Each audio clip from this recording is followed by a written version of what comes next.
রাত তখন আনুমানিক 2টা। যশোর শহরের রায়পাড়া এলাকার একটি বাড়িতে নিঃশব্দে অবস্থান নিয়েছে ডিবি পুলিশের একটি চৌকস দল। লক্ষ্য দীর্ঘদিন ধরে আত্মগোপনে থাকা 5 মামলার ওয়ারেন্টভুক্ত আসামি সুমন মাহমুদকে গ্রেফতার করা। পুরো বাড়ি তল্লাশি শেষ, কিন্তু কোথাও সুমনের চিহ্ন নেই। হঠাৎ পুলিশের অভিজ্ঞ নজরে পড়ে বাথরুমের অপরের সরু ফলস ছাদটি। সন্দেহ দানা বাঁধে। টর্চের আলো ফেলতেই দেখা যায় সেখানে অত্যন্ত সরু জায়গায় গুটিসুটি মেরে লুকিয়ে আছেন সুমন। পুলিশ তাকে নেমে আসার আহ্বান জানালে শুরু হয় আসল নাটক। প্রায় 2 ঘন্টা ধরে চলে মান অভিমান আর অনুরোধের পালা।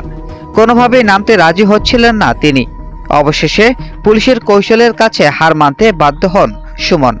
কিন্তু বের হওয়ার রাস্তা এতটাই সরু আর দুর্গম ছিল যে নামার সময় তৈরি হয় এক অদ্ভুত দৃশ্য। ঠিক যেন কোনো নতুন পরকে বরণ করে নেওয়া হচ্ছে এক পুলিশের কাঁধে চড়ে। অনেকটা কোলের ওপর ভর দিয়ে অত্যন্ত যত্ন সহকারে নিচে নামিয়ে আনা হয় দুর্দর্শ এই আসামিকে। উদ্ধারের এই নাটকীয় ভিডিওটি এখন সামাজিক যোগাযোগ মাধ্যমে রীতিমতো আলোচনার ঝড় তুলেছে। গ্রেফতারকৃত এই আসামির নাম সুমন মাহমুদ, বয়স 41 বছর। তিনি মূলত নারায়ণগঞ্জ জেলার 5টি চেক জালিয়াতি মামলার ওয়ারেন্টভুক্ত আসামি। মামলার পর থেকেই তিনি ঢাকার বিভিন্ন এলাকায় পরিচয় গোপন করে পলাতক ছিলেন।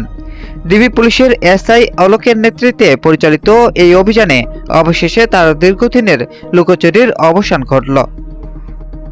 গ্রেফতারের পর আইনি প্রক্রিয়া শেষে সুমনকে যশোর আদালতে সোপর্দ করা হয়। আদালত তার জামিন নামঞ্জুর করে তাকে জেলহাজতে পাঠানোর নির্দেশ দিয়েছেন। বাথরুমের ফলস ছাদ থেকে পুলিশের কোলে চড়ে নামা এই আসামি এখন তার ঠিকানা খুঁজে নিয়েছেন কারাগারের 4 দেয়ালের ভেতরে। শামীম রাজা, দেশের খবর প্রতিদিন।